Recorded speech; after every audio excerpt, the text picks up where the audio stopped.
Hello students, तो स्वागत है आपका आज की क्लास में, जिसमें हम पढ़ रहे थे। लास्ट क्लास में हमने पढ़ा कि प्रकाश परावर्तन एवं अपवर्तन में हमने अपवर्तन को स्टार्ट कर लिया था।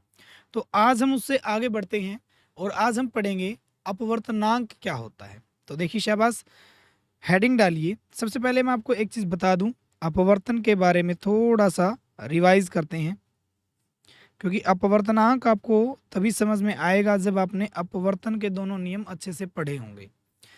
अपवर्तन में हमने एक नियम पढ़ा था जिसको बोला जाता है स्नेल्स लॉ, स्नेल्स का नियम। वो क्या कहता था कि sine I upon sine are बराबर था किसी भी एक स्थिरांक के।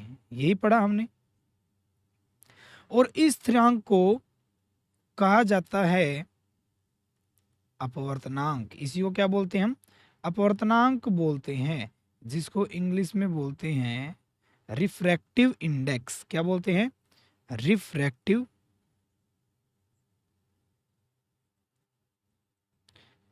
इंडेक्स।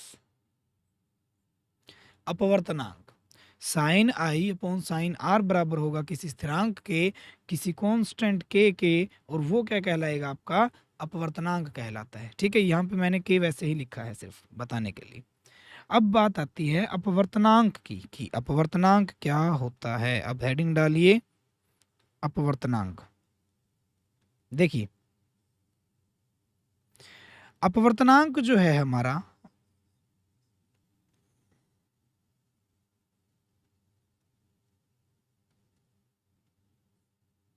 वो क्या है वो देखिए। अपवर्तनांक को हम यहाँ पर लिखते हैं एन से। किससे लिखेंगे? एन से। ये क्या लिखा मैंने? एन। और अब यहाँ पर थोड़ी सी लॉजिकल जो चीज़ है वो आप समझिएगा, ताकि आपको अच्छे से अपवर्तनांक को क्लियर कर सको अपवर्तनांक है क्या। जब N12 लिखा जाता है तो इसका मतलब क्या है वो देखते हैं। इसका मतलब ये होता है कि माध्यम एक, जो ये हमारे एक और दो है, ये माध्यम के लिए लगाए गए हैं। माध्यम एक में, माध्यम एक का, माध्यम एक का अपवर्तनांक, माध्यम एक का अपवर्तनांक किसके सापेक्ष? दो माध्यम, दो के सापेक्ष। क्या बताया मैंने आपको कि जो N12 का मतलब है वो ये है कि माध्यम एक का अपवर्तनांक माध्यम दो के सापेक्ष। अब इसको लिखेंगे कैसे? मान लिया दो माध्यम है, एक और दो। एक में हमारी, ये एक माध्यम है, ये दो। इसमें हमारी प्रकाश की जो वेग है वो v1 है और यहाँ पर वेग है v2। तो यहाँ पे क्या होगा? इसको हम लिखेंगे कैसे? जो पहले लिखा गया है 1 वो तो आएगा नीचे, और जो बाद में लिखा गया है 2 वो आएगा ऊपर। क्या बताया मैंने? 1 जो पहले लिखा जाएगा वो तो नीचे, जो बाद में लिखा जाएगा वो ऊपर। तो पहले लिखा गया 1, तो 1 में वेग कितना है? v1, तो ये तो आ गया नीचे। और ऊपर कितना आएगा? शाबाश 2, 2 में वेग कितना? शाबाश v2, तो ये आएगा ऊपर, और ये बन जाएगा N12। तो N12 किसके बराबर होएगा? ये बराबर होएगा v1 v2 अपॉन v1, यानी कि माध्यम दो में प्रकाश की चाल और माध्यम एक में प्रकाश की चाल। इसका मतलब क्या है? इसका मतलब है माध्यम दो में प्रकाश की चाल। ठीक है, वेग लिख सकते, वेग लिखेंगे क्योंकि दिशा के अकॉर्डिंग।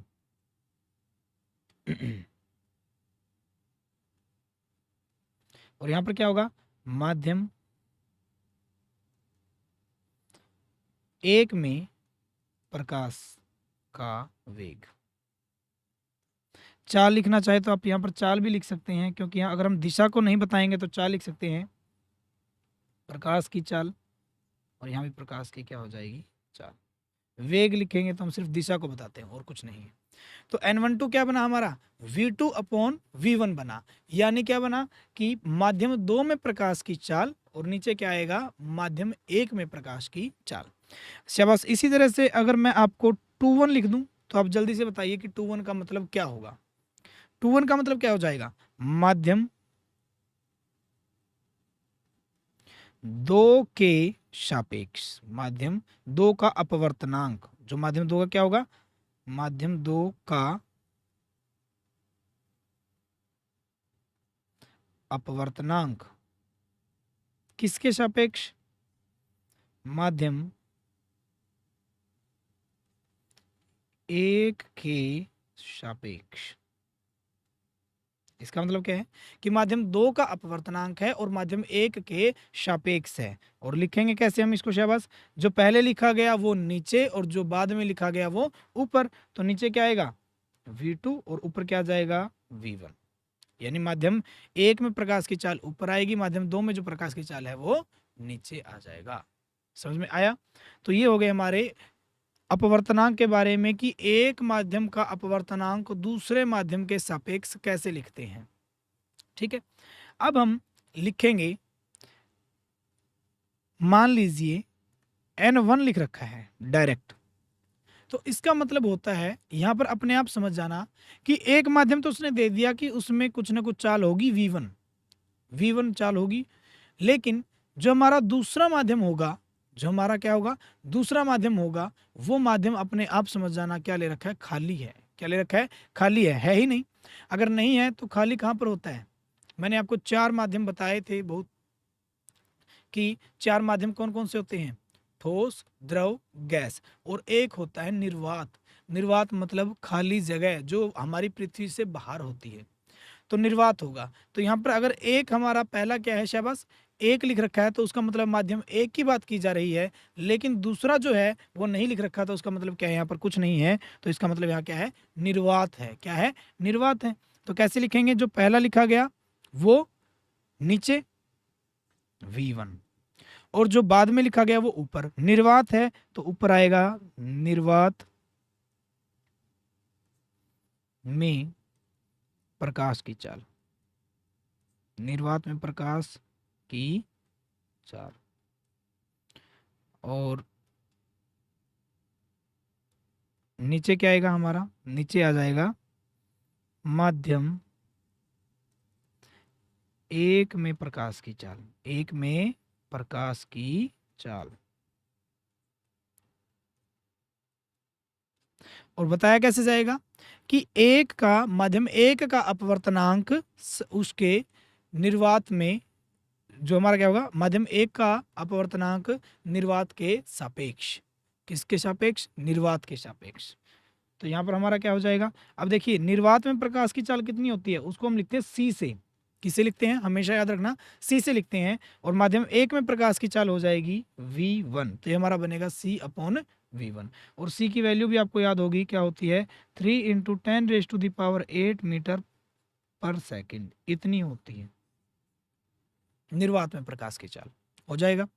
अगर मैं कह दूं अब कि n2 है तो उसका मतलब क्या है, दूसरा डैश, तो इसका मतलब क्या हुआ कि माध्यम 2 के सापेक्ष निर्वात में प्रकाश, जो हम क्या लिखेंगे, माध्यम 2 के अपवर्तनांक, माध्यम 2 का अपवर्तनांक किसके सापेक्ष, निर्वात के सापेक्ष, किसके सापेक्ष, निर्वात के सापेक्ष। और इसको लिखेंगे कैसे शाबाश, नीचे आ जाएगा माध्यम 2 और ऊपर आ जाएगा निर्वात यानी सी।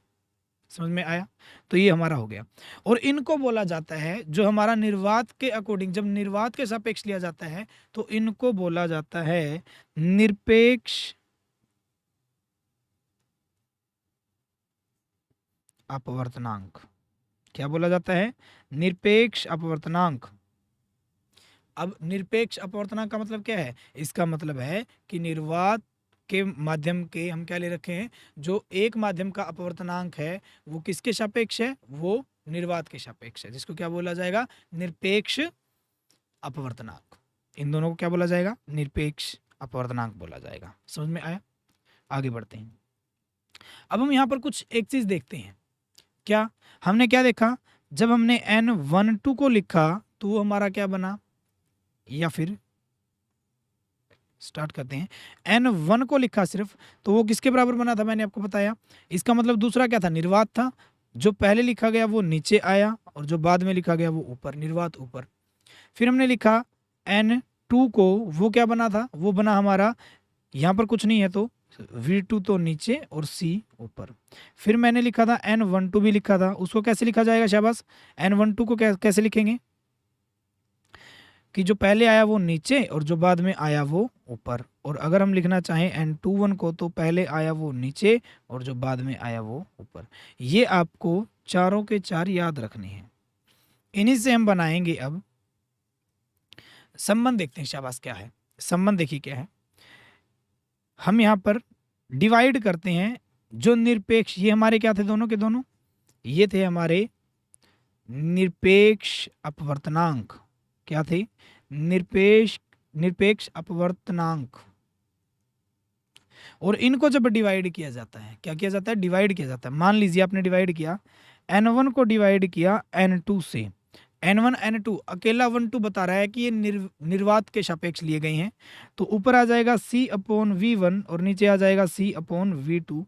हमें पता है कि C/V1 यूं का यूं, नीचे वाला पलट कर ऊपर आ जाता है गुना में V2/C, C से C कैंसिल हो जाएगा, ये बना V2/V1। और V2/V1 किसके बराबर था हमारा, N12 के, तो ये हमारा बना N12। तो यहाँ से हमें गजब की बात ये पता चली कि N1/N2 बराबर है N12। अब इसका मतलब समझिए क्या है। इसका मतलब ये है कि जब हम क्या लेंगे, अनुपात लेते हैं किसका, माध्यम 1 के अपवर्तनांक का, माध्यम 1 का अपवर्तनांक निर्वात के सापेक्ष बटे में माध्यम 2 का अपवर्तनांक निर्वात के सापेक्ष बराबर हो जाता है हमारा माध्यम, क्या हो जाएगा, माध्यम 1 का अपवर्तनांक माध्यम 2 के सापेक्ष के। हम ऐसे लिखेंगे, ऊपर वाला क्या है, ऊपर वाला है माध्यम 1 का अपवर्तनांक, क्या है, माध्यम 1 का अपवर्तनांक है किसके सापेक्ष, निर्वात के सापेक्ष, निर्वात के सापेक्ष, ठीक है।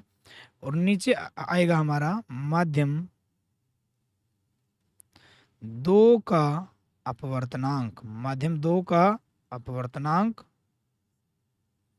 निर्वात के सापेक्ष, ठीक है।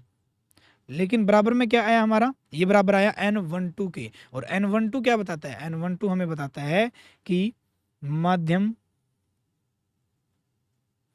1 का अपवर्तनांक, माध्यम 1 का अपवर्तनांक किसके सापेक्ष, माध्यम 2 के सापेक्ष। ये बात आपको हमेशा ध्यान रखनी है कि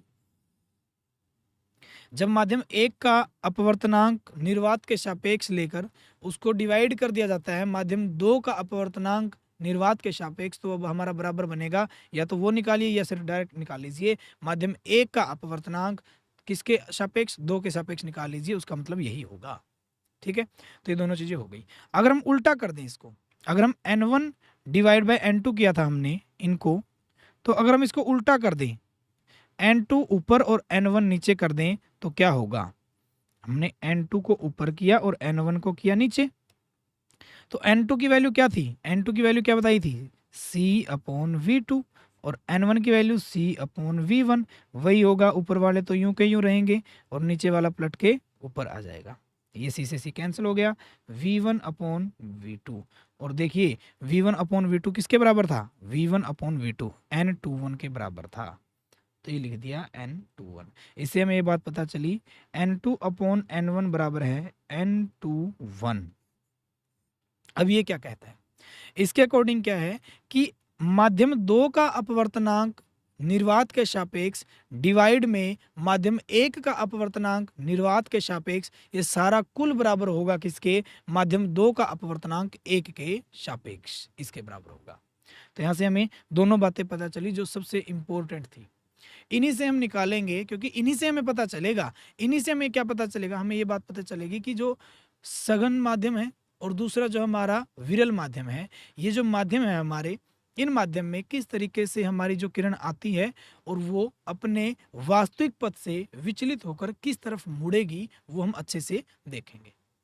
ठीक है, तो यहाँ तक था हमारा कि जो हमारे अपवर्तनांक हैं उनमें किस तरीके से हमें रिलेशन को बताना है, ये हमें देखना था। तो आज के लेक्चर में बच्चों इतना ही, होपफुली आप सभी को समझ में आया होगा। तो दोबारा से एक बार जल्दी से रिवाइज कर लेते हैं ताकि आपको पता चल जाए।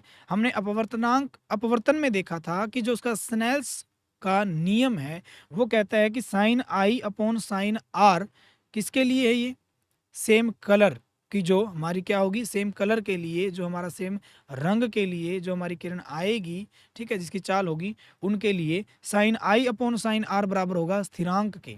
और वो स्थिरांक को क्या बोला जाता है, अपवर्तनांक बोला जाता है, रिफ्रैक्टिव इंडेक्स बोला जाता है। और उस अपवर्तनांक को लिखा गया एन से। फिर हमने देखा अपवर्तनांक बताता क्या है, ये बताता है कि किसी एक माध्यम का अपवर्तनांक दूसरे माध्यम के सापेक्ष क्या होगा। ठीक है, यहाँ से एन हमें N12 क्या बताएगा कि माध्यम 1 का अपवर्तनांक माध्यम 2 के सापेक्ष, N21 ने बताया माध्यम 2 का अपवर्तनांक 1 के सापेक्ष। 1 और 2 अकेले लिख रखे हूँ तो समझ जाना कि दूसरा कौन है, माध्यम निर्वात है, एक का निर्वात के सापेक्ष या दूसरे का निर्वात के सापेक्ष। और उसमें हमें निर्वात की जो हमें स्पीड लिखनी होती है, प्रकाश की जो हमारी चाल होती है वो होती है सी से लिखेंगे। फिर हमने देखा कि जो निरपेक्ष के जो हमारे निरपेक्ष अपवर्तनांक कहलाते हैं, जो क्या होते हैं आपके, जो हमारे निर्वात की वजह से होते हैं, उनमें फिर रिलेशन हमने देखा और वहाँ से हमें पता चला कि N1 अपॉन N2 बराबर होगा N12 के, N2 अपॉन N1 बराबर होगा N21 के। ये हमने देखा। तो बाकी करेंगे हम अगले लेक्चर में। आज के लिए इतना ही, धन्यवाद।